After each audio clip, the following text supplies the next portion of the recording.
Wait us to come. अब बाकी लोगों को आने दो, फिर हम स्टार्ट करते हैं।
बाकी लोगों को आने दो। और only 12 students are there. We have a batch of more than 17, 18. We'll just wait others to come. बाकी लोगों को आने दो। Yes.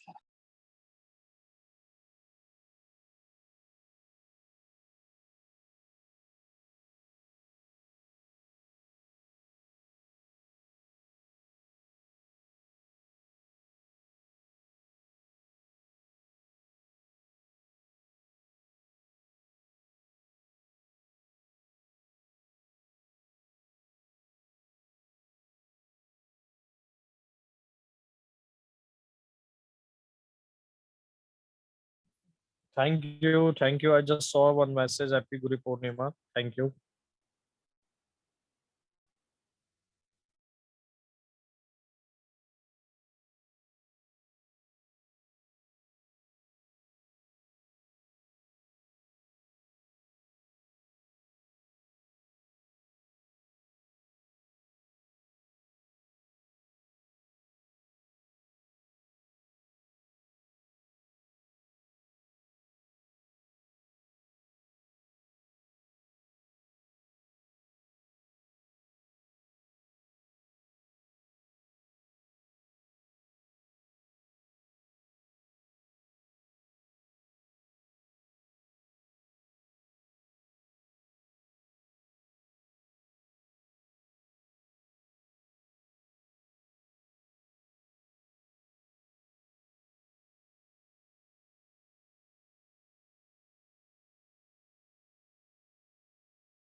चलो, ऑल आर इन। मेरी आवाज क्लियर है? Yashraj, Tanvi, Shravani, Yes. Sakshi, Suchika. Yes, sir. I Yes, can sir. start now. Yes, sir. Lagging नहीं है ना? No, sir. ठीक। सो लास्ट टाइम जिस तरीके से हमने स्टार्ट किया था, added up to, sorry rotate हो गया, होल्ड करता हूँ। सर अभी लैग हो रहा है। Yes, sir. अभी lag- Yes, sir. It's lagging. अभी भी लैग हो रहा है? नहीं सर, अभी आया। ठीक है, ये रोटेट तो सर लैग हो रहा है आवाज। चलो ओके, एक मिनट।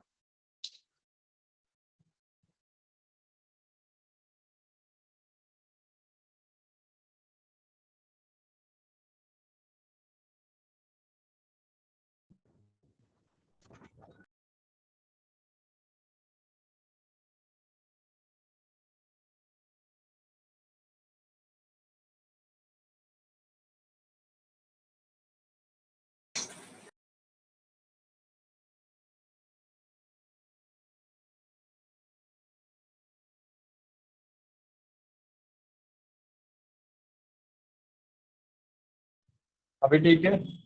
चेंज किया मैंने पोजीशन। अभी ओके? Yes. ओके, ठीक है। तो अब हमने स्टार्ट किया था ह्यूमन हेल्थ एंड डिजीज से। ह्यूमन हेल्थ भी हमने फिनिश किया, डिजीज भी हमने ऑलमोस्ट फिनिश किया अप टू डेंगू। तो ऑलमोस्ट 8-9 डिजीजेस के ऊपर हो गए हैं। अब आता है नेक्स्ट कैंसर, इजी है। उसके बाद एड्स, इजी है। फिर उसके बाद कुछ अलग तरीके के ड्रग एडिक्ट, जिसको हम बोलते हैं स्टेज ऑफ एडोलेसेंस। एडोलेसेंस ठीक है। उसके अलावा mental health and adolescence, addiction, drug abuse, और फाइनली उसके अलावा इफेक्ट ऑफ ड्रग्स खत्म। जल्दी जल्दी होने वाला है, इतना कोई टेंशन लेने की जरूरत नहीं है। हो जाएगा 1 घंटे के आसपास हो जाता है। बहुत इजी है। Cancer and AIDS important 3 marks का क्वेश्चन, इसलिए मैंने आज लेने की कोशिश की। चलो, cancer, what is one by cancer? जब कोई कैंसर बोलता है तो हम आइडेंटिफाई कैसे करते हैं कैंसर और नॉर्मल सेल से? हम आइडेंटिफाई कैसे करेंगे वो मैं बताता हूँ। सबसे पहले इट्स अ एबनॉर्मल ग्रोथ। समझो कोई सेल है, ठीक है, कोई सेल है, उसका एबनॉर्मल ग्रोथ हो रहा है, अनकंट्रोल ग्रोथ हो रहा है, और अनवांटेड ग्रोथ हो रहा है। फिर से रिपीट करता हूँ।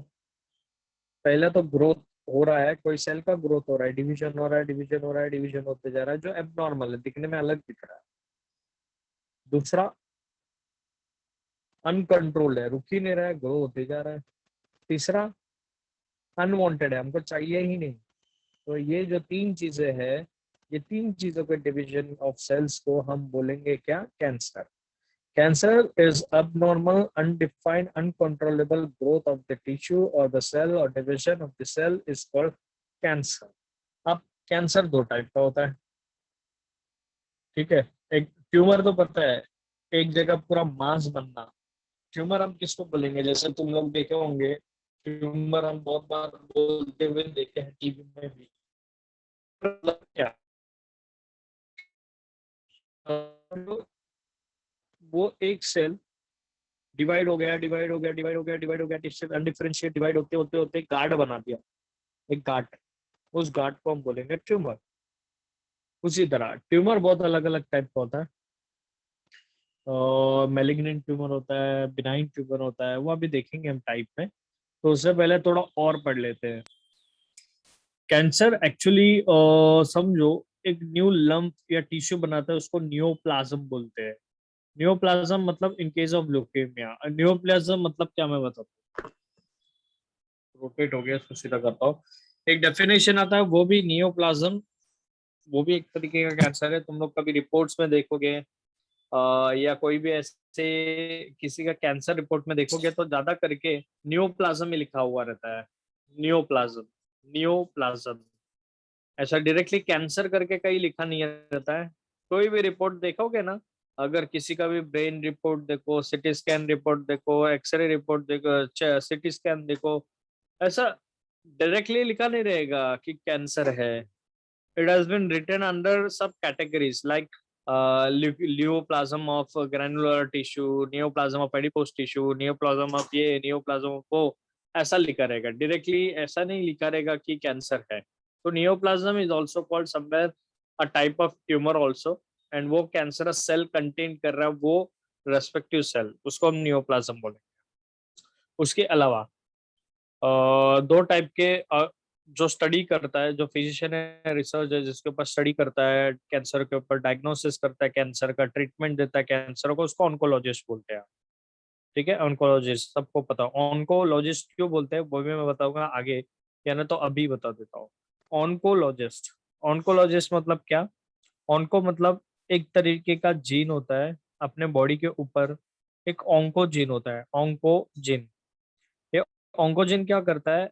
जब नॉर्मल रहा तो कोई प्रॉब्लम नहीं, जब ये एक्टिवेट होता है सम ऑफ द अदर रीजन, कोई भी कुछ भी रीजन हो, जैसे कि ज्यादा एजिटोमोटो खाना, एजिनोमोटो कुछ है ना वो जो चाइनीज में डालते हैं, वो ज्यादा खाना, या ज्यादा एक्सपोजर लेना एक्सरे का, या ज्यादा सिटी स्कैन करवा के लेना, ये करने की वजह से वो जीन एक्टिवेट हो जाता है। ऑन्कोजीन एक्टिवेट हो गया तो रेस्पेक्टिव टाइप ऑफ कैंसर होता है, दैट इज कॉल्ड ऑन्कोजीन। तो उसी से आता है ऑन्कोलॉजिस्ट। ओके, तो अब टोटल दो टाइप के ट्यूमर होते हैं, आइदर में बी बिनाइन या मैलिग्नेंट। ऐसे दो अलग अलग टाइप के ट्यूमर होते हैं, आइदर बिनाइन और मैलिग्नेंट। अब बिनाइन ट्यूमर के बारे में बात करते हैं। बिनाइन एंड मैलिग्नेंट दो टाइप के होते हैं। ट्यूमर जो होता है बिनाइन या नॉन मैलिग्नेंट, ये कैंसरस और मैलिग्नेंट ऐसा भी बोल सकते हो। हम पहले नॉन मैलिग्नेंट लेते हैं, बिनाइन कैंसर। ठीक है, बिनाइन ट्यूमर हमको क्या बोलेगा? जब वो ग्रोथ होता है, समझो एक सेल, दो सेल, तीन सेल, चार सेल, ऐसे ग्रोथ होते होते ट्यूमर बना दिए, समझो सॉलिड बॉल। बॉल के ऊपर ना लेयर होगा, कैप्सूल होगा। मतलब क्या, समझा देता हूँ फिर से, ध्यान से सुनो। इट इज ऑल्सो ट्यूमर या कैंसर, बिनाइन कैंसर या बिनाइन ट्यूमर। तो जाहिर सी बात है, तीन वर्ड उसमें होना चाहिए, अब नॉर्मल, अनकंट्रोल, अनवांटेड, ये तीन होगा। That means what? उसका ग्रोथ मतलब एक बॉल जैसा बनेगा, ट्यूमर जैसा। अब ध्यान से सुनना, इस ट्यूमर के ऊपर कैप्सूल होगा। कैप्सूल मतलब कवरिंग होगा। वो कवरिंग क्यों होगा वो मैं बताता हूँ। ये कवरिंग के वजह से क्या होगा, जो कैंसरस सेल है लिमिटेड एरिया तक ग्रोथ होगा, फिर उसके बाद रुक जाएगा और स्प्रेड नहीं होगा। मतलब फुट के आगे तरफ नहीं जाएगा, फुट के पूरे बॉडी में स्प्रेड होगा, ऐसे नहीं होगा। ठीक है, तो ये हो गया कैप्सूल वाला, enclosing capsule, cancerous cell enclosing in the capsule, it's called benign cancer which is not more dangerous, it can be treated easily. और उसको पूरी तरह से सर्जरी करके, कीमोथेरेपी देके, फिर बाद में बहुत सारी चीजें करके उसको ठीक से कर सकते हैं। That is benign tumour. अब जैसे ब्रेन का ट्यूमर हो गया या एक्सवाइजेड जो भी है, लोकलाइज एरिया में होता है। अब दूसरा, जैसे सर्विक्स में भी होता है, यूटरस में भी होता है, फिब्रॉइड, ये सब बिनाइन ट्यूमर है। मतलब एक जगह पे ही रहेगा, एक जगह से दूसरे जगह पे हिलता नहीं है। अब मैलिग्नेंट, मैलिग्नेंट मैलिग्नेंट डेंजरस होता है। मैलिग्नेंट ट्यूमर जो होता है, मैलिग्नेंट नियोप्लाज्म ऐसा लिखा रहेगा या नियो ट्यूमर लिखा रहेगा रिपोर्ट्स में, कभी तुमको देखना है तो तभी। मैलिग्नेंट जो होता है, मैलिग्नेंट ट्यूमर इज डेंजरस। इसमें क्या होगा वो समझ के लो।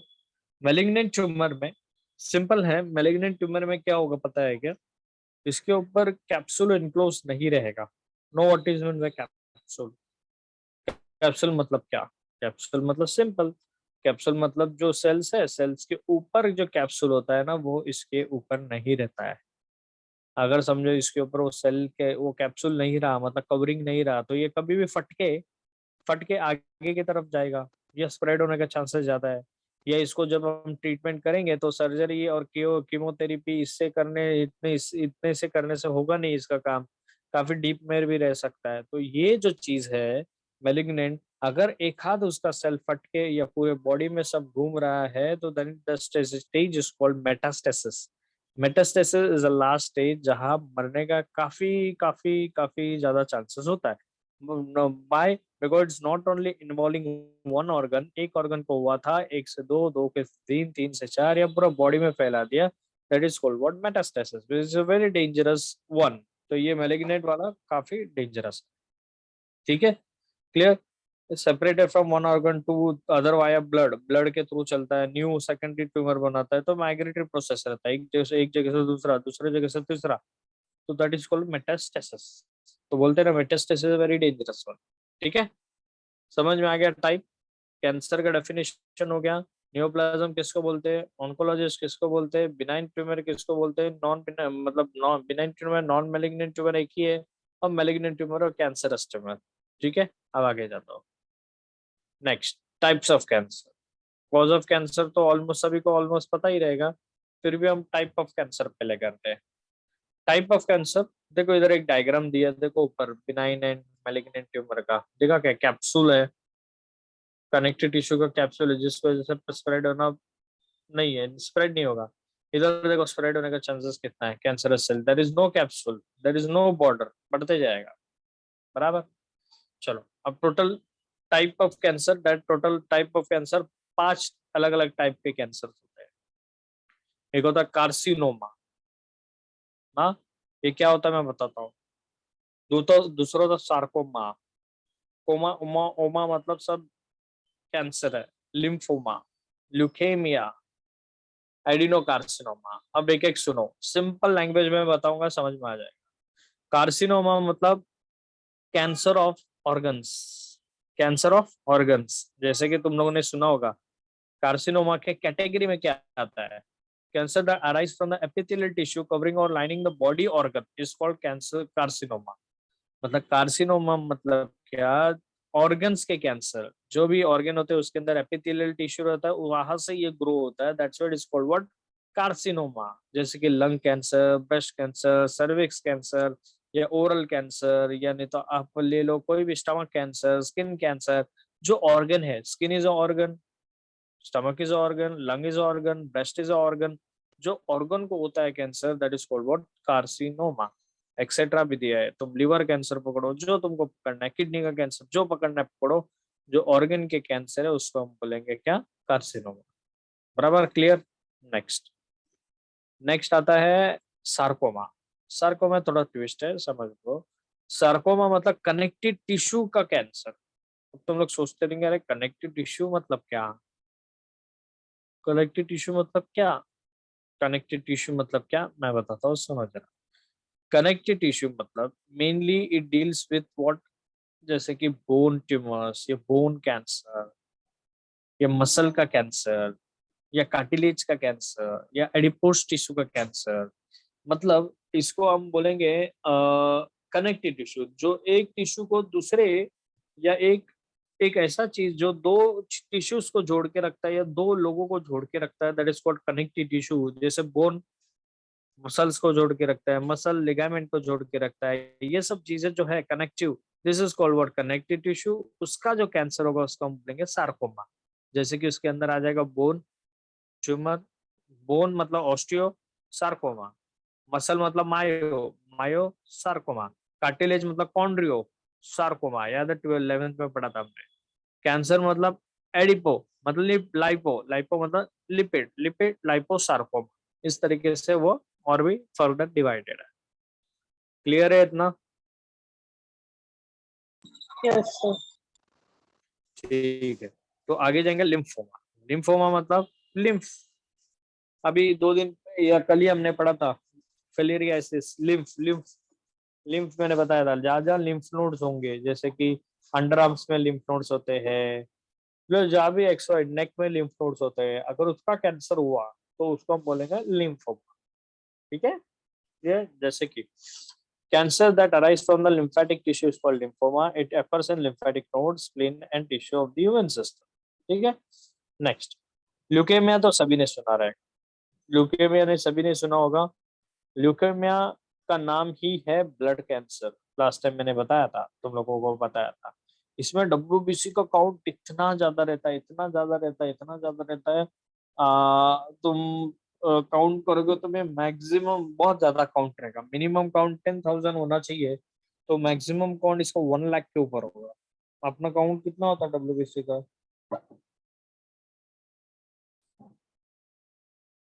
कितना होता है? 10,000। बट होना कितना है इसका, कि इसमें ये वाले पेशेंट में कितना होगा काउंट? मोर देन 1 लाख। 1 लाख के ऊपर रहेगा। 1 लाख, 1,20,000, 1,30,000 डब्ल्यूबीसी के। That means what? It's a leukaemia, blood cancer, जिसमें डब्ल्यूबीसी का काउंट बढ़ते जाता है। उसको लुकोसाइट्स भी बोलते थे। उसके अलावा इसमें क्या रहेगा?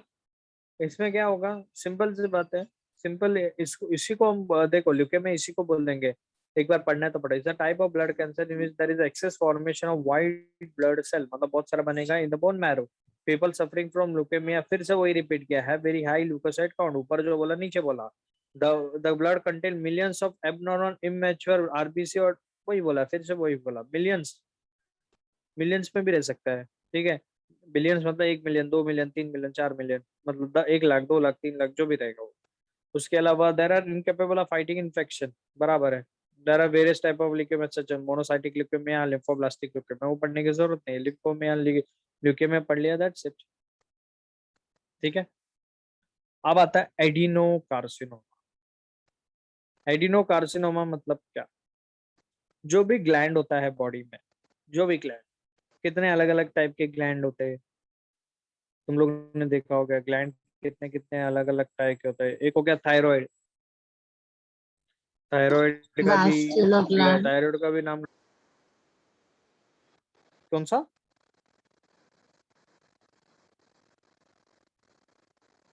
कौन सा ग्लैंड बोला तूने? so vascular gland, हाँ, कोई भी ग्लैंड हो शरीर में, कोई भी ग्लैंड हो। जैसे कि देखो, थायराइड एक ग्लैंड है। पिट्यूटरी ग्लैंड, पिट्यूटरी ग्लैंड तुम लोगों ने अभी रिसेंटली पढ़ा होगा, ह्यूमन कंट्रोल एंड कोऑर्डिनेशन में। पिट्यूटरी ग्लैंड जो यहाँ होता है, हेड, मतलब माथे पे होता है जो, उसको हम बोलेंगे पिट्यूटरी ग्लैंड। या कोई भी ग्लैंड लो, जिसका भी कोई भी ग्लैंड का कैंसर होगा, वो एडिनोकार्सिनोमा। ठीक है। मतलब वो लोगों ने क्या किया है, कैंसर को टिश्यू के हिसाब से सब डिवीजन दिया है। अगर ऑर्गन का कैंसर हुआ तो कार्सिनोमा, राइट। अगर कोई टिश्यूज का, सो इन पे मतलब कनेक्टिव टिश्यू का रहा तो उसको बोल रहा है सार्कोमा। लिम्फ लिम्फ लिम्फ का रहेगा तो लिम्फोमा। और ब्लड का रहा एक्चुअली डब्ल्यूबीसी का, उसको ल्यूकेमिया। ग्लैंड का रहा तो एडिनोमा का, एडिनोकार्सोमा, ऐसा बता दिया। चलो, अभी कॉज ऑफ कैंसर मैंने थोड़ा बहुत तो तुम लोग को स्टार्ट में बता दिया। कॉज ऑफ कैंसर, तुम लोग बताओ क्या क्या रह सकता है कॉज ऑफ कैंसर?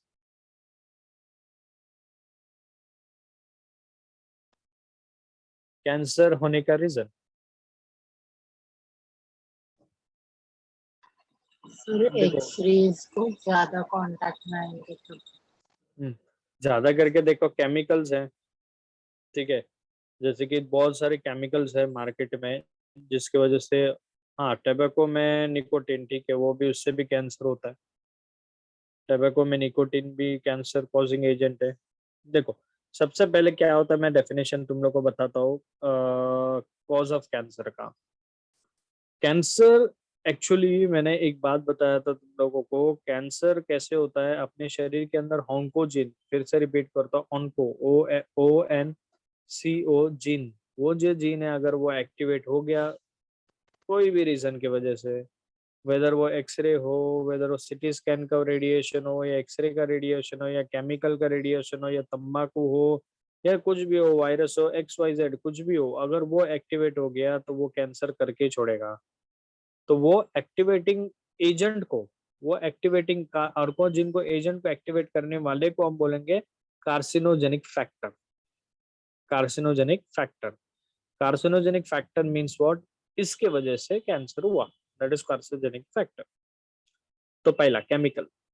केमिकल में बहुत सारे वेराइटीज आते हैं, तुम लोगों ने देखा होगा बहुत सारे स्किन स्किन कैंसर क्रिएट करने में वाले बहुत सारे मेकअप में ऐसे चीजें होती है जो कॉज करता है स्किन कैंसर। तो सोच समझ के यूज करना चाहिए केमिकल्स। जैसे सेक्स हार्मोन्स हो गए, स्टेरॉइड्स हो गया, स्टेरॉइड्स की वजह से भी बहुत प्रॉब्लम होता है और ब्रेस्ट कैंसर होने के चांसेस ज्यादा है। हार्मोनल रिलेशनशिप की वजह से बहुत सारी चीजें अलग अलग अलग अलग अलग अलग अलग अलग मार्केट में केमिकल है जिसकी वजह से होता है क्या, निकोटीन हो गया, जैसा भी किसी ने बोला टबैको में निकोटीन। कैफीन की वजह से भी होता है, ज्यादा कंसेंट लिया तो हो। Combustion of coal and oil की वजह से होता है, सेक्स हार्मोन, स्टेरॉइड्स, बहुत अलग अलग अलग अलग चीजों केमिकल की वजह से तो बहुत सारे हैं। अजीनोमोटो करके है, वो चाइनीज में यूज करते हैं, वो भी एक टाइप का केमिकल है, उसके वजह से भी कैंसर होता है। तो ये सब चीजें कैंसर कॉजिंग एजेंट है। दैट्स वाई केमिकल उसके अंदर एक टॉपिक दिया है। मेन इंपॉर्टेंट टॉपिक तो रेडिएशन है, रेडिएशन से ज्यादा होता है। जैसे एक्सरेज, तुम लोग को लगता रहेगा अरे कुछ नहीं, एक्सरे लेने में कुछ नहीं होता है, एक एक्सरे लिया ठीक है, मैंने 2 हफ्ते के बाद फिर एक लिया, फिर लेते जा रहा हूँ, हर हफ्ते में मैं लेते जा रहा हूँ, which is very dangerous. X rays के अंदर, इसीलिए तो एक्सरे बोलते हैं ना, रेज निकलता है उसके अंदर से, वो रेज बहुत डेंजर होता है। दैट इज गामा रेज होता है। वो रेज आके आपके शरीर के ऊपर बार बार गिरा तो स्किन कैंसर होने का हाई चांसेस है, वेरी वेरी हाई चांसेस। तो इसकी नॉट ओनली स्किन कैंसर या ऑर्गन कैंसर होने के भी काफी ज्यादा चांसेस है। तो एक्सरेज को ज्यादा नहीं लेने चाहिए। एक आध बार कभी लिया तो ठीक है, ज्यादा फ्रिक्वेंट में एक्सरेज नहीं लेना चाहिए, कॉस्मो रेज नहीं लेना चाहिए। बहुत अलग अलग टाइप के रेज होते हैं मार्केट में, या नहीं तो एनवायरमेंट में, वो नहीं लगने देना चाहिए। यूवी रेडिएशंस की वजह से भी होता है हाँ स्किन के कैंसर्स। वायरस, कुछ कुछ टाइप के वायरस है वो भी कॉज करते हैं कैंसर। ठीक है, उसको हम वायरल ऑन्कोजिन बोलते हैं। ठीक है, वायरल ऑन्कोजिन कुछ कुछ वायरस की वजह से होता है। वी डोंट नो कौन सा वायरस है, बट कभी कभार हो सकता है। That is viral oncogene. जैसे कि तुम लोग बचपन में देखे रहेंगे एक ये होता है, मदर को होता है टॉर्च, टॉर्च में एक वायरस है, TOURCH। हाँ, एक वायरस है। वो वायरस इसमें तो नहीं दिया है, एप्स्टीन बेरर वायरस दिया है, या नहीं तो HPV दिया है, ह्यूमन पैपिलोमा होता है। उसका वो जो कैंसर होता है वो कैंसर है, ये वायरस की वजह से होता है। ये दो याद रखो, पूछ सकता है ये आपको इसमें CET में। There are 2 types of virus actually oncogene produce करता है।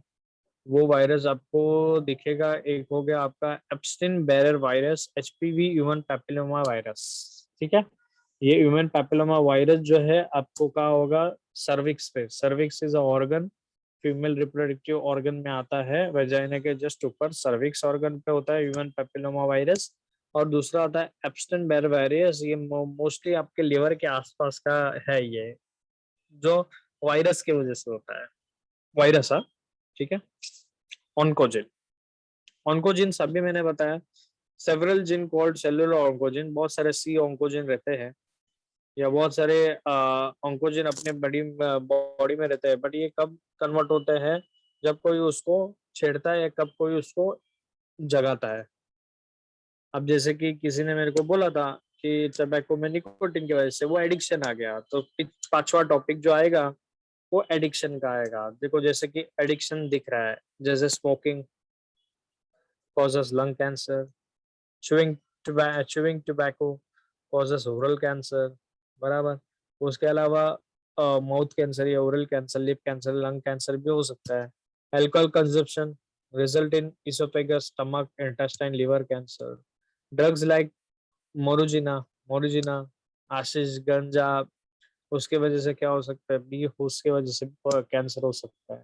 तो there are various type of addiction that may cause cancer. ठीक है, तो ये बहुत सारे सोर्स है कॉज ऑफ कैंसर है, 5 तरीके के जो मैंने अभी बता दिया। उसके अलावा एक बार टेबल है देखो, carcinogens and organ affected. Suit, suit मेरे को भी नहीं पता SOOT क्या है। वो कार्सिनोजेन है, मतलब कार्सिनोजेनिक फैक्टर है। कोल तो पता है, कोल टार पता है तुम लोगों को, कोल टार से स्किन और लंग कैंसर। सिगारेट से होगा तुम्हारा लंग्स कैंसर। कैडमियम से प्रोस्टेट ग्लैंड। एफ्लाटॉक्सिन, एफ्लाटॉक्सिन पता है क्या? एफ्लाटॉक्सिन पता है, वो एक फ्लावर भी है एफ्लाटोन करके, वहां से वो होता है तुम्हारा लंग कैंसर। या यूरिनरी ब्लैडर कैंसर टू, ये केमिकल है, two naphthylamine and amino phenyl, ऐसा करके केमिकल है, वो किस में पाया जाता है, कोई भी इंग्रेडिएंट में या कोई भी चीजों में पाया जा सकता है। मस्टर्ड गैस पता रहेगा, एस्बेस्टस लास्ट टाइम भी हमने डिस्कस किया। डाइथाइल, ये जो DES है, डाइथाइल स्टिल बिस्ट्रॉल, ये जो है ये वेजाइना में जो लगा, एक्चुअली प्रेगनेंसी नहीं होने के लिए ये लेते हैं tablet, that is called vagina cancer उससे। तो विनाइल क्लोराइड, लीवर कैंसर, तो ये MCQ में पूछ सकता है, ये केमिकल से कौन सा कैंसर या कौन सा ऑर्गन इफेक्ट होता है, तो आपको याद रहना चाहिए, ये आपका काम है, ये बाहर करके रख लो MCQ पॉइंट ऑफ व्यू से, ठीक है। ये मेरा रोल नहीं है, मैं बाइड करा के दूंगा तो भी इतना नहीं होने वाला, खाली मैंने ऊपर ऊपर रीड किया है जिससे तुम लोगों को आइडिया रहे कि जैसे मस्टर्ड गैस लेंगे तो कौन सा कैंसर होगा, लंग्स कैंसर, कोल टार लेंगे तो कौन सा कैंसर होगा, skin and as well as lungs होने का चांसेस है, तो ये इस तरीके से आपको याद रखना पड़ेगा, ठीक है। उसके बाद next, type of cancer, type of sorry treatment of cancer, treatment of cancer actually 4 treatment देते हैं। किसी ने कुछ मैसेज डाला, क्या हुआ सर, रूट मीन्स ऐश, राट, हो सकता है, मेरे को भी नहीं पता, वो सूट मैंने सुना नहीं, SOOT, पता नहीं, ऐश, आई डोंट नो ऐश कौन सा ऐश, क्योंकि बहुत अलग अलग ऐश होता है ना, सिगरेट का ऐश बोल रहा है या कौन सा ऐश बोलना चाहता है, आई डोंट नो, सूट रह सकता है कुछ। उसके अलावा आगे जाते हैं अभी हम, ट्रीटमेंट, ट्रीटमेंट में तो मोस्ट प्रोबेबली सभी को पता है ट्रीटमेंट क्या होता है, बचपन में भी या अभी भी तुमने सुना होगा, कैंसर पेशेंट है तो कीमोथेरेपी करता है, रेडियोथेरेपी करता है, सर्जरी करता है, इम्यूनोथेरेपी करता है, सपोर्टिव थेरेपी तो लगेगा, सपोर्टिव मतलब हम सपोर्ट देते हैं या साइकेट्रिस्ट सपोर्ट देता है कि अरे कुछ नहीं होगा, ठीक होगा, सब सही चल रहा है, ऐसा। तो ये जो ट्रीटमेंट ऑफ कैंसर है, तो इसको थोड़ा इलाबोरेट करता हूँ मैं, ठीक है। सबसे पहले होता क्या है, सबसे पहले बेसिक चीजें मैं तुमको बताता हूँ। अगर समझो कैंसर सेल, पांचों को मैं एक ही साथ बता रहा हूँ, बाद में हम धीरे धीरे उसको डिटेल में करेंगे, हम ये पांचों ट्रीटमेंट कैसे एक पेशेंट के ऊपर यूज करते हैं वो मैं बता रहा हूँ, तो उससे तुम लोगों को आइडिया आ जाएगा। भले मैं पहले कीमोथेरेपी बताऊँ या पहले मैं समझो रेडिएशन बताऊँ या सर्जरी बताऊँ, बट सबका डेफिनेशन मैं एक साथ बोल रहा हूँ, सुन लो। समझो एक पेशेंट है जिसको ओरल कैंसर हुआ है, मतलब ओरल पे कैंसर हो गया है, अब मेरे को ओरल कैंसर को ट्रीट करना है, तो जब मैं देख रहा हूँ मेरे ओरल सेल, सबसे पहले मैं क्या करूंगा, वो कैंसर का बायोप्सी लूंगा, बायोप्सी मतलब वो टिश्यू लूंगा, उसमें का थोड़ा सा टिश्यू काट लूंगा, लैब में भेजूंगा बायोप्सी के लिए, और वहां पता लगाऊंगा ये कितना डेंजरस है, नियोप्लास्टिक है, स्टेज 1 है या मैलिग्नेंट है या बिनाइन है, ये मैं टेस्ट करके लूंगा पहले।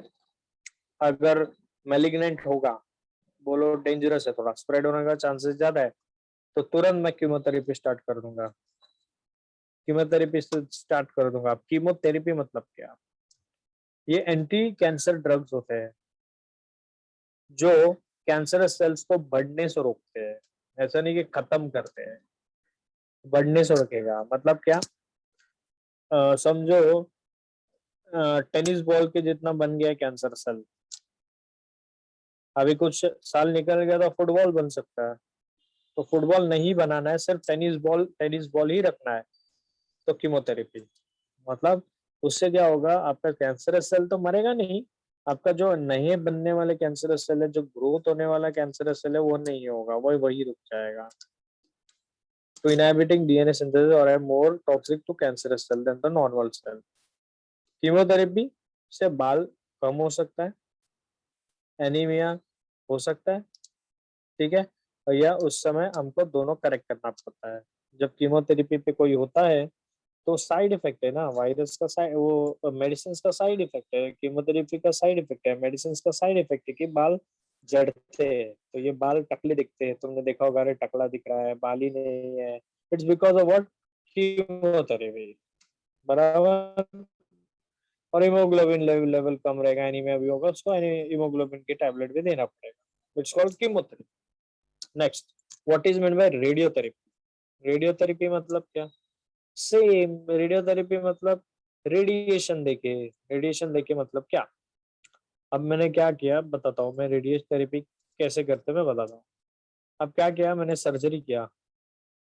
वो जो कैंसरस सेल जहाँ भी था माउथ में था, जैसे हम डिसाइड कर रहे थे, तो माउथ को मैंने क्या किया, माउथ के कैंसरस सेल को काट काट के सर्जरी करके मैंने निकाल लिया पूरा जड़ तक। बट स्टिल क्या मैं उसको सिला दूंगा, स्टिच कर दूंगा स्किन टू स्किन रख के? नहीं स्टिच करूंगा, बिकॉज एक हाथ भी कैंसरस सेल अंदर रह गया है तो मैंने क्या बोला, 100% चांसेस है एबनॉर्मल अनवांटेड अनकंट्रोल ग्रोथ होने का, तो फिर से ग्रोथ हो जाएगा, तो मतलब ही नहीं है सर्जरी करके। तो वहां हमको रेडियोथेरेपी देना पड़ेगा। रेडियोथेरेपी मतलब जहां तक मैंने काटा है वो आजू बाजू के सेल को पूरा रेडिएशन दे दे के मारना पड़ेगा कंप्लीटली। मारने के बाद जैसा वैसा है स्टिचेस करके छोड़ देना, that is called surgery along with radiotherapy.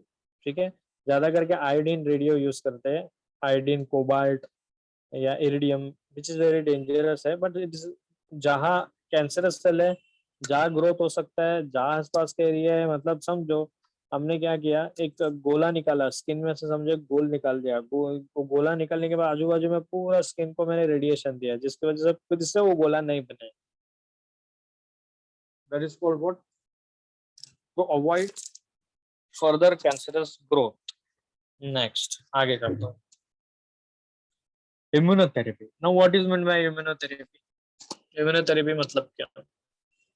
Immunotherapy हम उसको बोलेंगे, इम्यूनोथेरेपी हम उसको बोलेंगे जहां हम स्टेरॉइड्स देते हैं,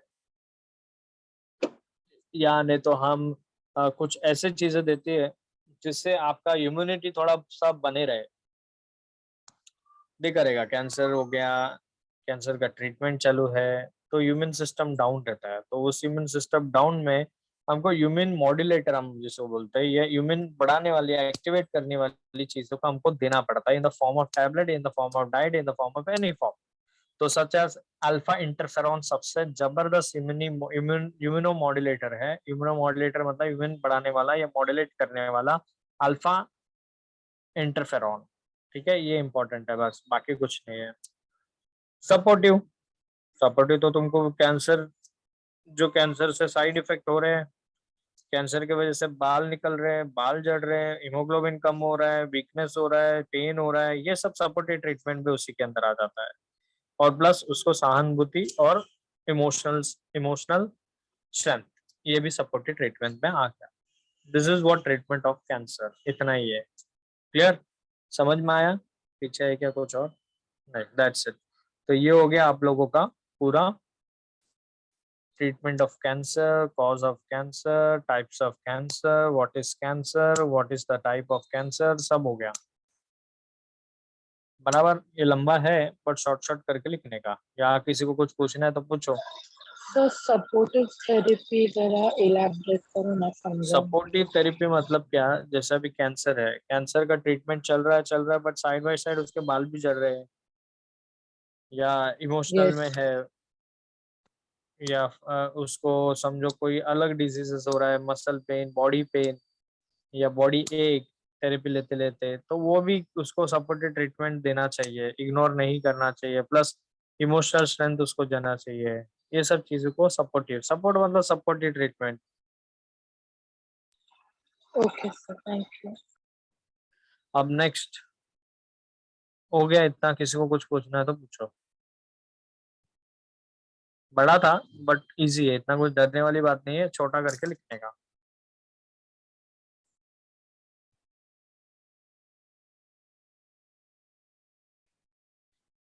नेक्स्ट पूछो, किसी को कुछ पूछना है इसमें तो पूछो, नहीं तो मैं आगे बढ़ता हूँ।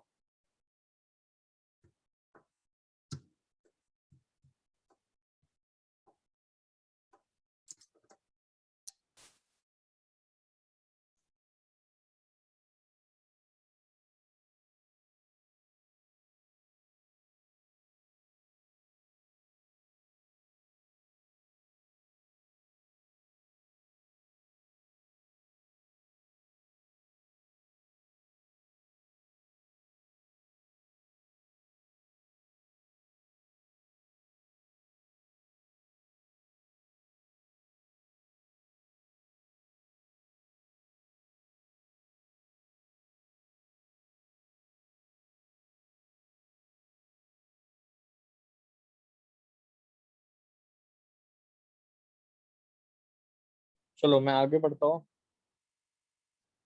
नेक्स्ट टॉपिक आएगा एड्स। काफी सुना होगा, काफी जाना भी होगा, समझा भी होगा, but still it's a part of chapter, तो थोड़ा इसको फिनिश करने की भी जरूरत है। एड्स एक्वायर्ड, इसको full form acquired amino deficiency syndrome.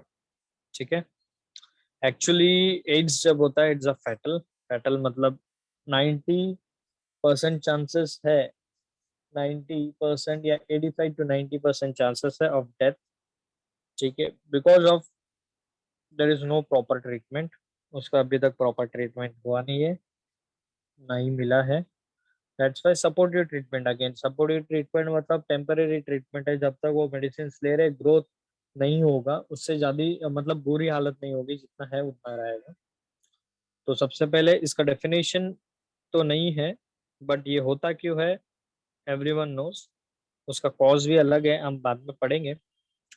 The acquired amino deficiency syndrome एक रेट्रोवायरस होता है, single strand RNA, single strand होता है आरएनए, डबल स्ट्रैंड अपना डीएनए है ना, वैसे एक सिंगल स्ट्रैंड रेट्रोवायरस आरएनए है। सिंगल स्ट्रैंड रेट्रोवायरस आरएनए वो क्या करता है, आपका जो पैटर्न होता है, पैटर्न आपके डीएनए का पूरा बिगाड़ के रखता है, खुद ही कंट्रोल में ला लेता है पूरा। तो जिस वजह से वो कब्जा, कब्जा हम बोलते हैं ना बॉडी पे कब्जा, ये एक बार बॉडी पे कब्जा कर लेता है तो फिर किसी का नहीं सुनता है। तो दैट इज व्हाट। और ये वायरस का फुल फॉर्म एचआईवी क्या है, ह्यूमन एमिनो डेफिशिएंसी वायरस।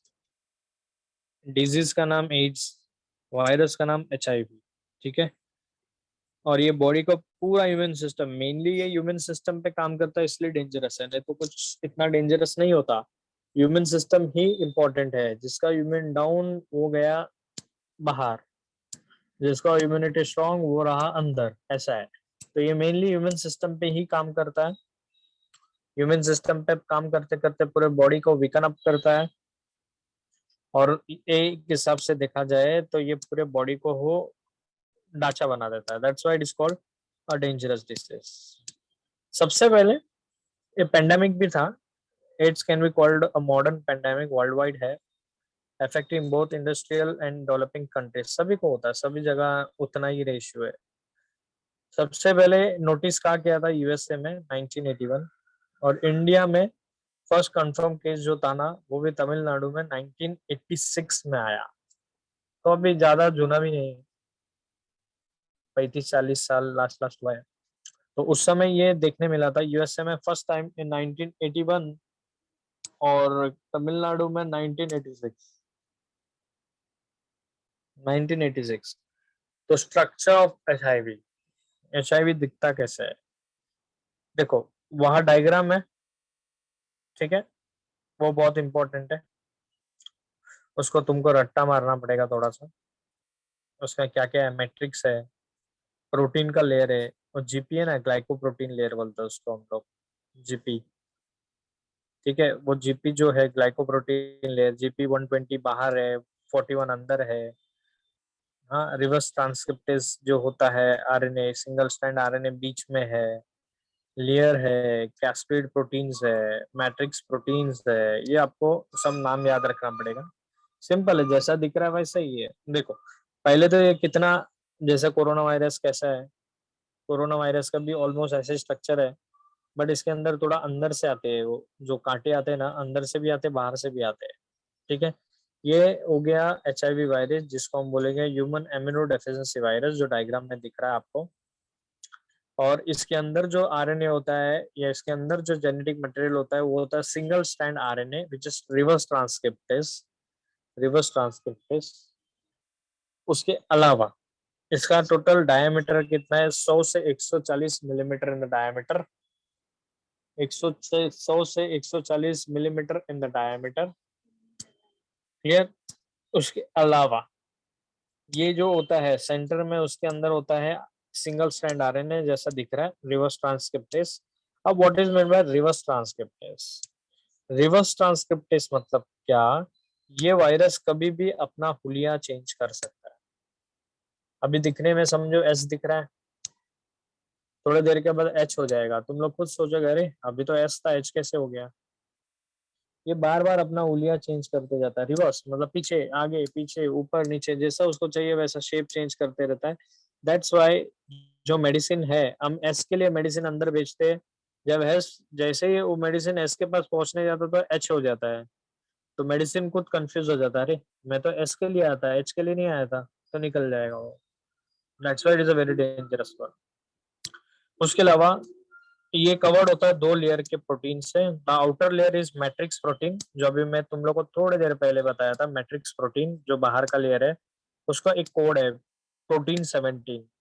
जो इनर था कैस्पेड प्रोटीन, उसका एक कोड है T24। तो ये याद रखना है, 17 और 24, बाहर वाला 17, अंदर वाला 24। उसी तरह और मैट्रिक्स के ऊपर 3 लेयर है, और भी लेयर है, और the matrix protein there is additional layer. वो सुन लो जो मैंने अभी बताया था ना, जिसके ऊपर टोक होता है, टोक, वो कौन है एडिशनल लेयर? एक ग्लाइकोप्रोटीन GP120, GP41, ठीक है। और ये वायरस सेल जो है मेनली T4 लिम्फोसाइट्स पे काम करता है, और उसके ऊपर पूरा डिस्ट्रॉय करने का काम ह्यूमन T4 लिम्फोसाइट सेल्स को, या T4 सेल्स को डिस्ट्रॉय करने का काम है वायरस का है। जो T4 सेल्स मतलब मेन ह्यूमन सिस्टम होता है, उसको मारने का काम इसका है। और ये हो गया, इतना ही है स्ट्रक्चर, इतना ही है जो है वो है, इतना सही है। अब उसके अलावा नेक्स्ट जो आएगा वो हो गया तुम लोग का HIV। कहाँ ये वायरस का लोड, वायरस का लोड मतलब वायरस का प्रमाण सबसे ज्यादा कहाँ है? सबसे ज्यादा कहाँ है सभी को पता है, ब्लड में है। इसीलिए कभी भी हम कोई भी ब्लड को ब्लड कोई भी HIV पेशेंट को ब्लड ले कलेक्ट करने जाते हैं, अगर गलती से उसका नीडल लग गया, भले उसको ब्लड नहीं रहा नीडल को, बट फिर भी होने का चांसेस मैक्सिमम है, इसलिए डरते हैं। तो ब्लड से कांटेक्ट, सिमन, सेक्सुअली सभी को पता है। सेरेब्रोस्पाइनल फ्लूइड, सेरेब्रोस्पाइनल फ्लूइड मतलब जो फ्लूइड ब्रेन के ऊपर और स्पाइनल कॉर्ड के ऊपर होता है, उस फ्लूइड में भी ज्यादा क्वांटिटी में दिखने मिलता है। और लेसर क्वांटिटी में कहाँ है? आंसू, टीयर्स में, मिल्क में, यूरिन में, सलाइवा में, सर्वाइकल में, वेजल सिक्रेशन में, ये कम है, ठीक है, इसमें कम है। बाकी है बट ऐसा नहीं है इन्फेक्टिव होगा, पर इसमें कम है, ठीक है। आगे जाता हूँ। Next, the virus can be transmitted through, सभी को पता है 3 है, unsafe sexual contact including oral, vaginal, anal, सभी को पता है, उसके बारे में डिटेल में बोलने की जरूरत नहीं है। Unprotected, unsafe, right. Blood, via blood transformation to the needle sharing. यहाँ डेफिनेशन कैसा होना चाहिए था, ठीक है, अभी ब्लड बोला है ना, ब्लड के अंदर कैसा लिखना चाहिए था? ब्लड के अंदर ऐसा लिखना चाहिए था, फ्रॉम फ्रॉम अनहेल्दी या from infected person to the healthy person via blood transfusion. ऐसा जरूरी नहीं ना कि हर एक इंसान से दूसरे इंसान को होगा, बट इन्फेक्टेड इंसान से हेल्दी पर्सन को होने का चांसेस मैक्सिमम है, तो इसलिए ऐसा लिखने का, infected person to the healthy person via blood transfusion, via needle exchanging, via needle sharing, ये सब चीजों से, या ब्लेड शेयरिंग, ये सब चीजों से होने का चांसेस मैक्सिमम है। Third, from mother to child, सभी को पता है, अगर प्रेग्नेंट है वुमेन और उसके अंदर वायरस है तो बच्चे को भी आने का चांसेस काफी ज्यादा है, सभी को पता है, ठीक है। तो ये फ्रॉम मदर टू चाइल्ड हो गया। From infected mother to the healthy child, ठीक है, इन्फेक्टेड मदर कंपलसरी है, यहाँ भी इन्फेक्टेड कंपलसरी है।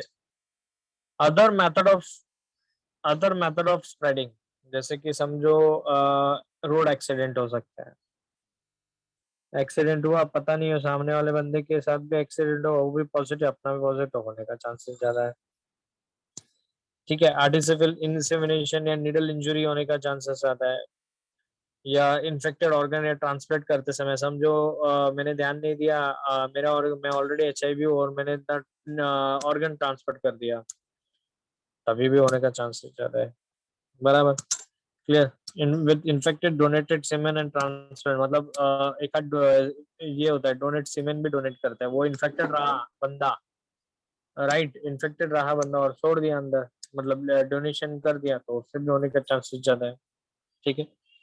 which can be found in urine, tear, saliva, breast milk, vaginal, but it seems not to be transferred by this fluid unless it gets into injury.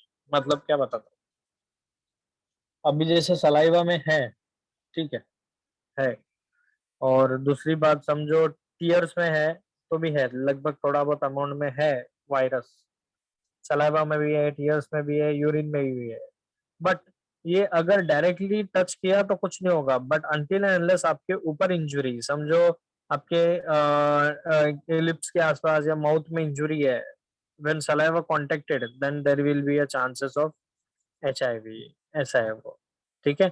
या urine direct contact में आ गया तो नहीं होगा, but अगर cut है, पैर में कट है और वो इन्फेक्टेड पर्सन ने यूरिन कर दिया, पैर में कट है और वो कट ओपन है तो होने का चांसेस ज्यादा है एचआईवी, ठीक है।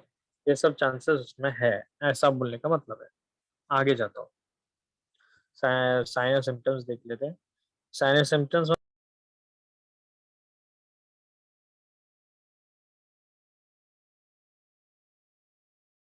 दोनों एक ही चीज है, हाँ दोनों एक ही चीज है।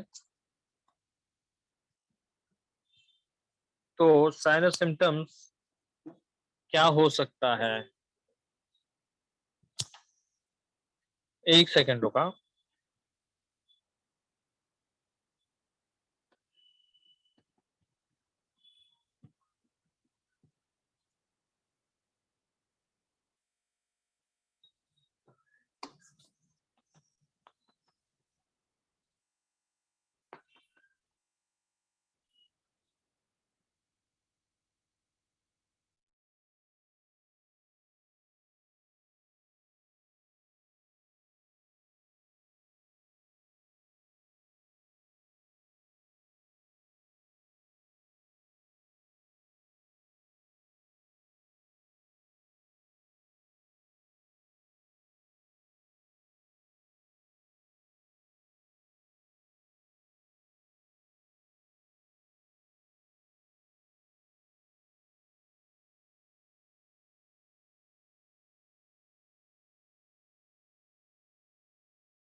नेटवर्क नहीं था, डाउन हो गया था, कट हो गया था, फिर से मैंने लगाया है, एक मिनट रुको।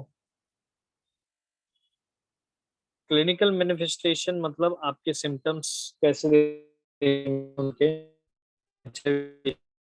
पर है, ठीक है, एक बार देख लेंगे उनके सिम्टम्स कैसे हैं। तो symptoms के सबसे पहले इनिशियल इन्फेक्शन, उसके अंदर क्या होता है पता है, इनिशियल इन्फेक्शन में शुरुआत जो 2 से 8 हफ्ते रहते हैं ना, उसमें छोटी मोटी थोड़ी मोटी इन्फेक्शन होते रहते हैं।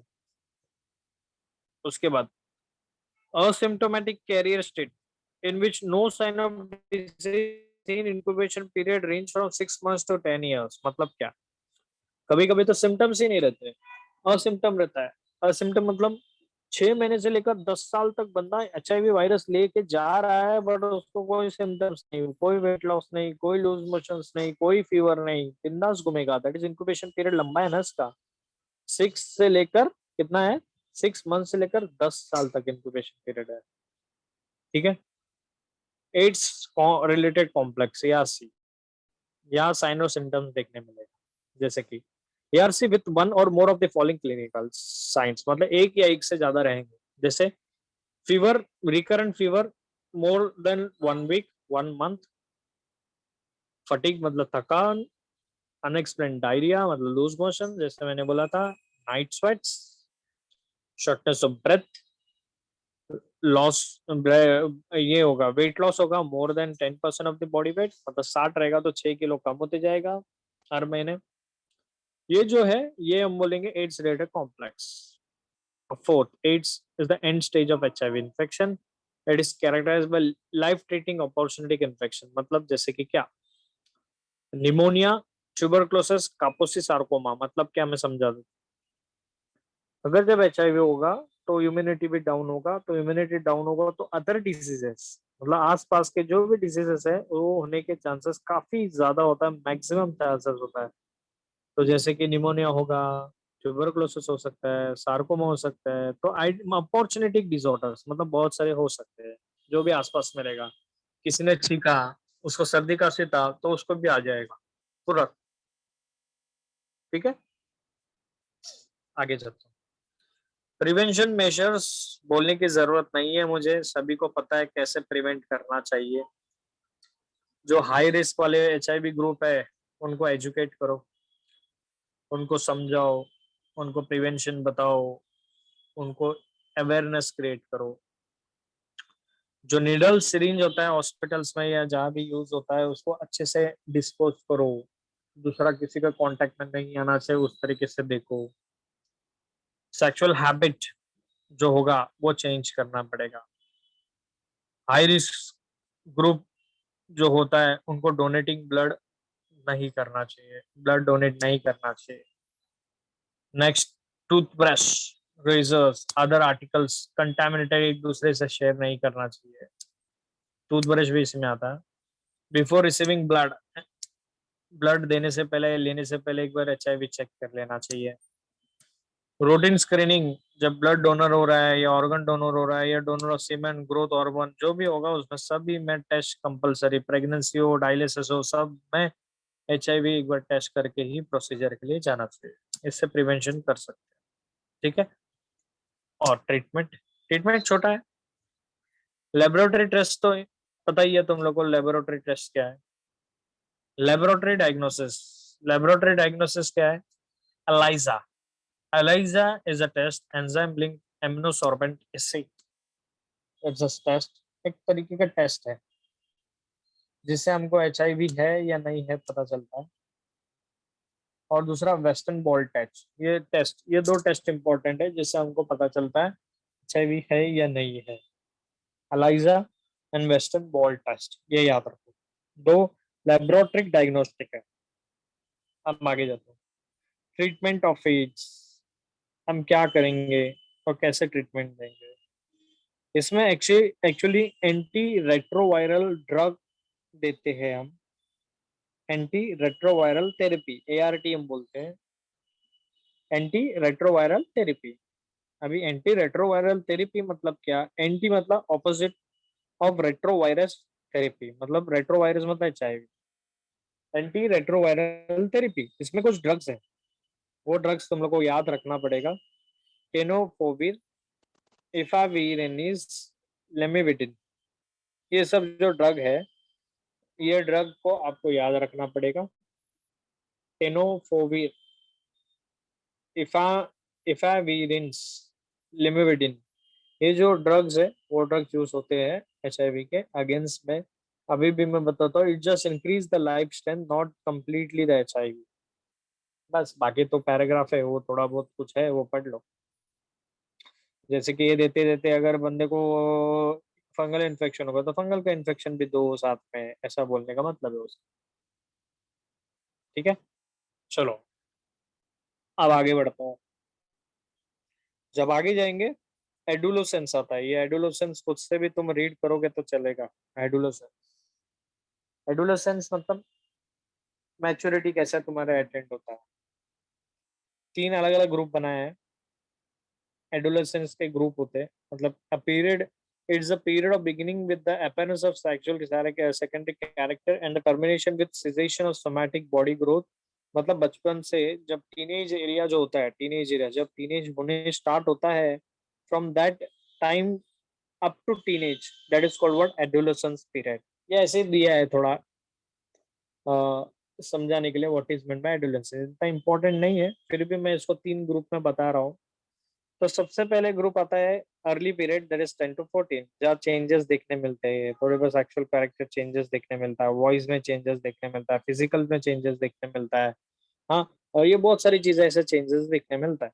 और मिडल पीरियड 15 to 7, जहाँ 95% ऑलरेडी अटेंड हो जाते हैं, 95% चांसेस है almost all secondary sexual character, जैसे कि मेल में मुस्टैच, फीमेल में ब्रेस्ट डेवलपमेंट, मेल में वॉइस, फीमेल में वॉइस, ये चेंजेस होना 95% ऑलमोस्ट चेंजेस हो जाता है, ठीक है। और लेट पीरियड मतलब 18 टू 19 में पूरा एस्टेब्लिश हो जाता है, वो अपना भी पहचान है।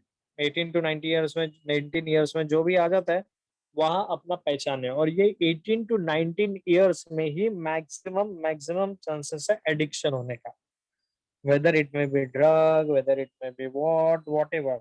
तो इस वजह से वो ये एडिक्शन टॉपिक यही से निकला है। जो नेक्स्ट आएगा टॉपिक आपका, ये सब ठीक है, इतना कुछ इंपॉर्टेंट नहीं है। मेंटल हेल्थ एंड एडोलेसेंस भी इतना इंपॉर्टेंट नहीं है, सिजोफ्रेनिया वगैरह वगैरह वगैरह। तो mainly I will directly jump into addiction. ये इंपॉर्टेंट है, यहाँ के एमसीक्यूज भी बहुत ज्यादा आता है।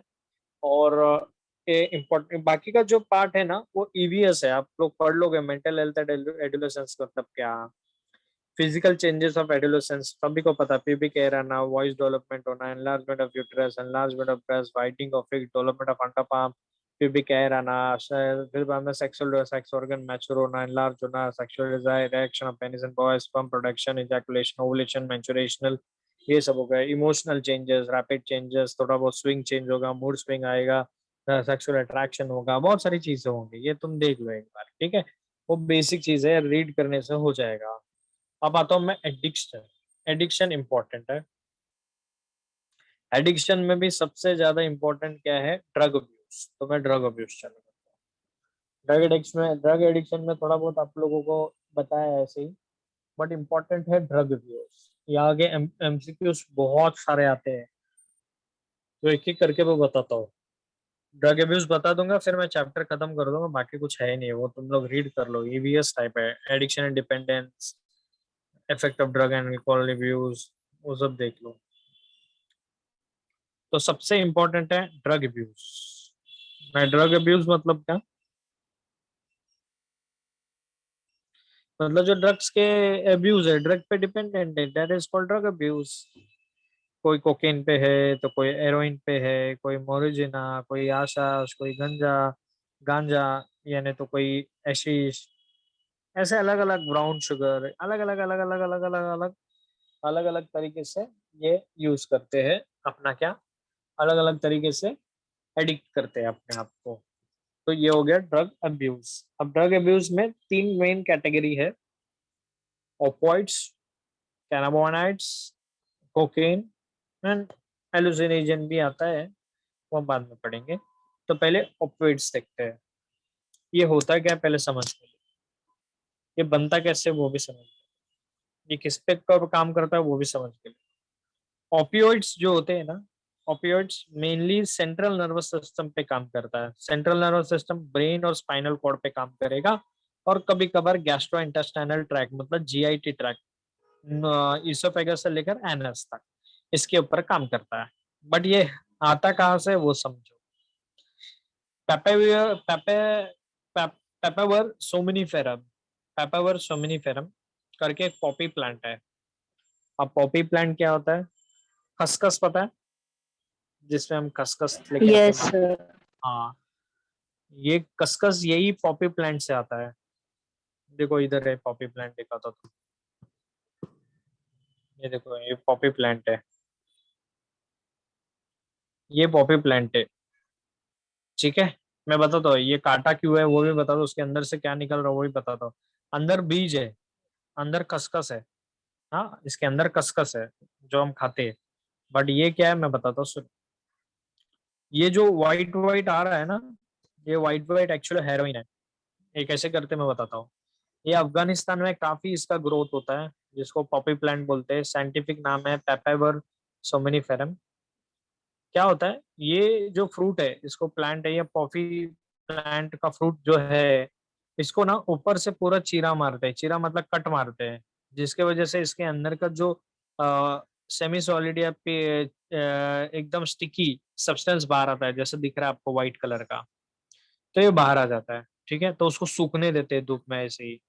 सूखने के बाद क्या करते हैं, उसको धीरे धीरे धीरे घस घस के पेपर में या किसी में जमा कर लेते हैं। उसको हम बोलते हैं पाउडर को कोकेन या हेरोइन, सॉरी कोकेन नहीं, हेरोइन, हेरोइन बोलते हैं उसको, जिसको हेरोइन बोलो या उसको स्मैक बोलो, अलग नाम है, अलग अलग नाम है, हेरोइन बोलो या स्मैक बोलो, ठीक है, ये उसको उससे बनता है, पॉपी प्लांट से, ठीक है।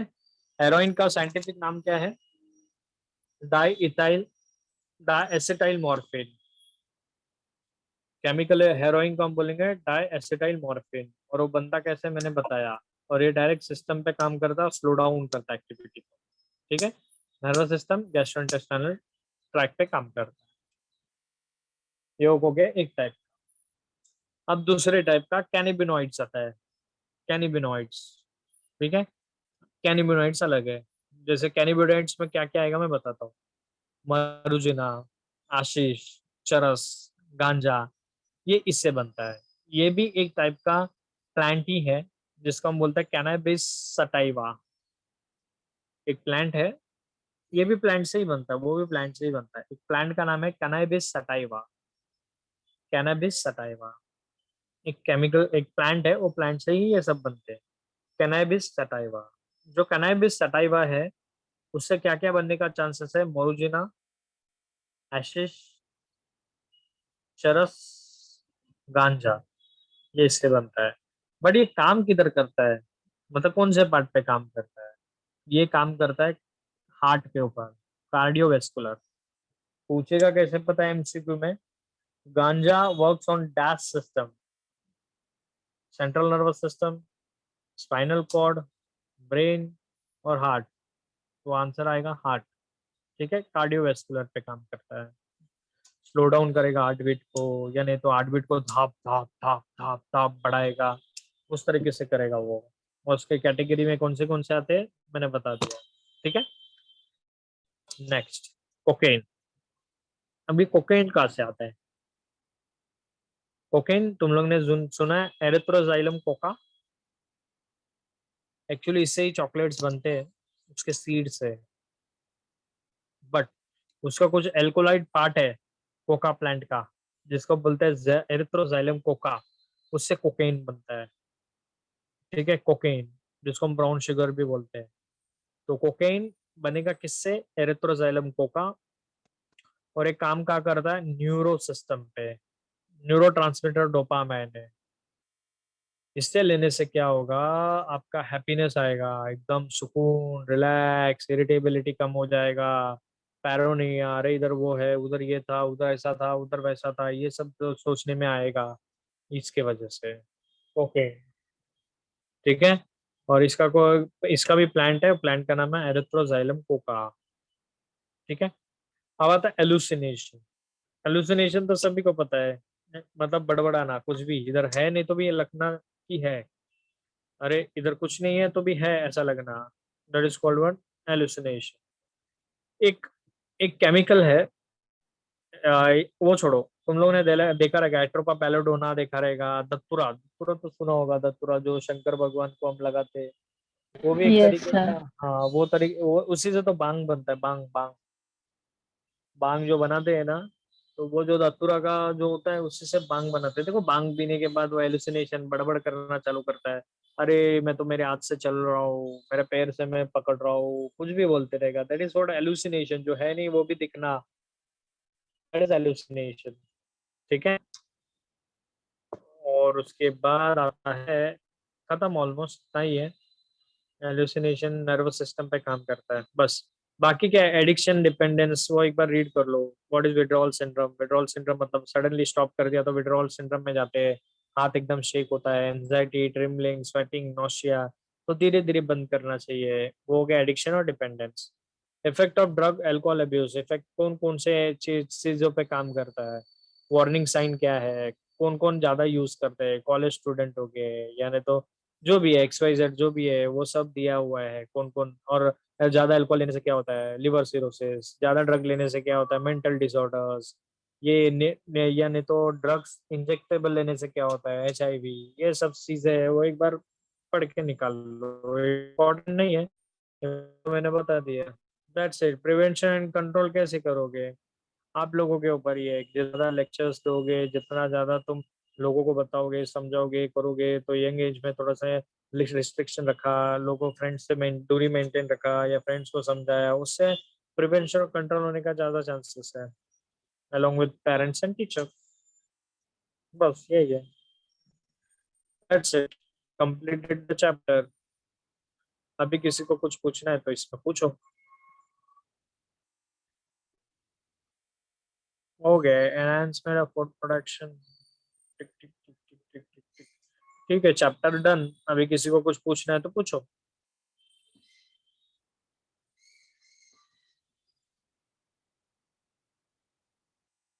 ऑलमोस्ट चैप्टर खत्म हो गया. 2 से 3 मिनट या 3 से 4 मिनट मैक्सिमम हूँ मैं. अगर किसी को कुछ इसमें से पूछना है तो पूछो. आई विल आंसर, या नहीं तो मैं भी एंड कर देता हूँ. हो गया almost chapter. If anyone wants to ask any question. 4 minute तक का हूँ. किसी को कुछ पूछना है तो पूछो. चैप्टर खत्म. नेक्स्ट टाइम से हम न्यू चैप्टर लेंगे. तो आज हमने कैंसर पढ़ा, एड्स पढ़ा, ड्रग अब्यूज, एडोलेसेंस पढ़ा, टीनेज, 3 मिनट 3 एज ग्रुप के लोगों को पढ़ा हमने, 10 से लेकर 19 साल के बीच वाले को. और उसके बाद हमने पढ़ा ड्रग अब्यूज. ड्रग अब्यूज में 3 कैटेगरी पढ़े. और बाकी प्रिवेंशन, कंट्रोल, ये सब ईवीएस है. एक बार पढ़ लोगे तो क्लियर हो जाएगा. That's it. अभी किसी को इसमें से किसी को कुछ डाउट्स है तो पूछना है तो पूछो. I will leave the lecture with in 5 minutes.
ठीक है. किसी को कुछ पूछना नहीं है तो नो डाउट्स बोल के आप निकल सकते हो.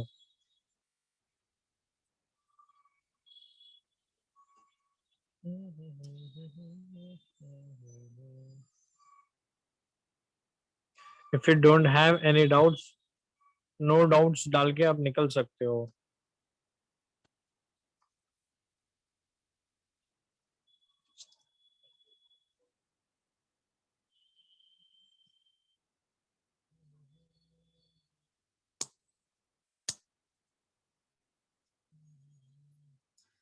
सिजोगोनी. सिजोगोनी मतलब सिजोगोनी या सिजोफ्रेनिया. कहाँ है ये सिजोगोनी? तूने पढ़ा? एक मिनट में थोड़ा ओपन करता हूँ. सिजोगोनी. सिजोगोनी तूने कहाँ पढ़ा? कहाँ पढ़ा सिजोगोनी? सिजोगोनी मतलब it is related to malaria. Schizogony. अच्छा, सिजोगोनी मलेरिया के पार्ट में. जो सिजोगोनी मतलब क्या? सिजोफ्रेनिया. नहीं, सिजोफ्रेनिया सिजनोइड्स. सिजोइड्स. सिजोइड्स करके एक स्टेज होता है मलेरिया में. वहाँ छोटे छोटे सेल्स ग्रोथ होते हैं. तो वो सेल्स का नाम होता है सिजोगोनी. गोनी मतलब ओवम. ओवम. रुक, दिखाता हूं तेरे को. ये देखो, स्पोरोजाइट्स बनते हैं ना वहाँ छोटे. ये देखो यहाँ लिखा है, sporozoite reproduce asexually through fusion schizogony in the liver cell. Schizogony मतलब छोटे छोटे सेल्स जो बच्चे टाइप के, वो यूनाइट होके वो लिवर में जाके स्पोरोसाइट्स बनते हैं. ऐसा बोलना है उसको. Okay, sir. Thank you, sir. Bye, sir. Okay. और किसी को कुछ पूछना है?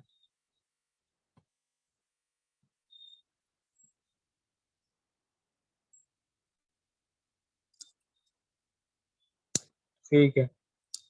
तो I shall also end the lecture. मैं भी लेक्चर को एंड कर रहा हूँ. So we'll see.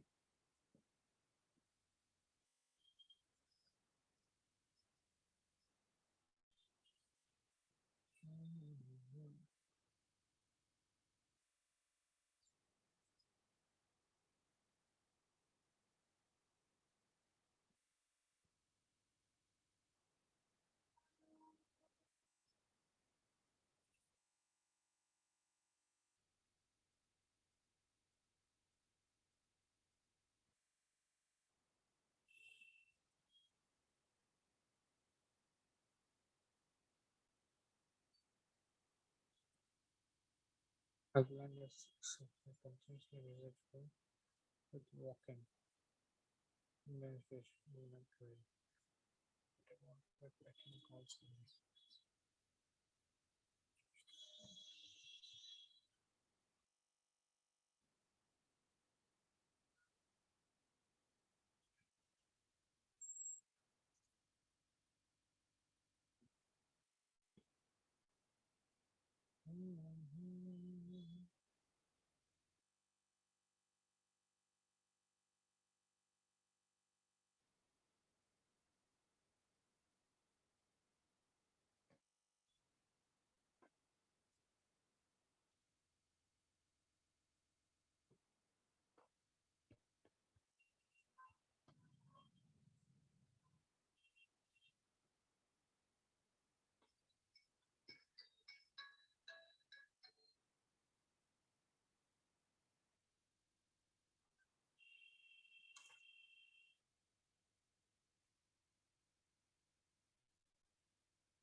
Rice is okay, but आपने स्वीट लिया, might be because of that थोड़ा शुगर बढ़ गया।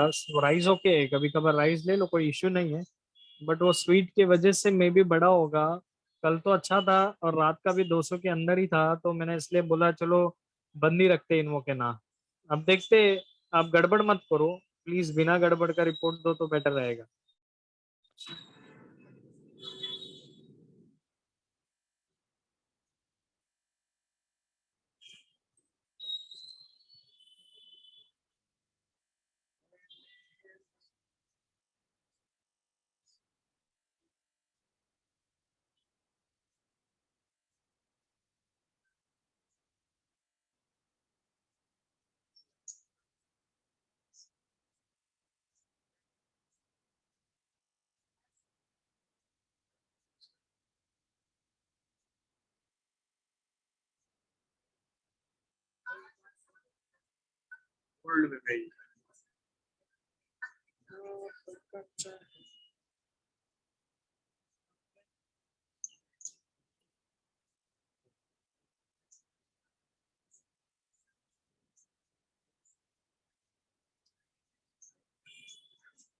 मीटिंग एंड ही नहीं है।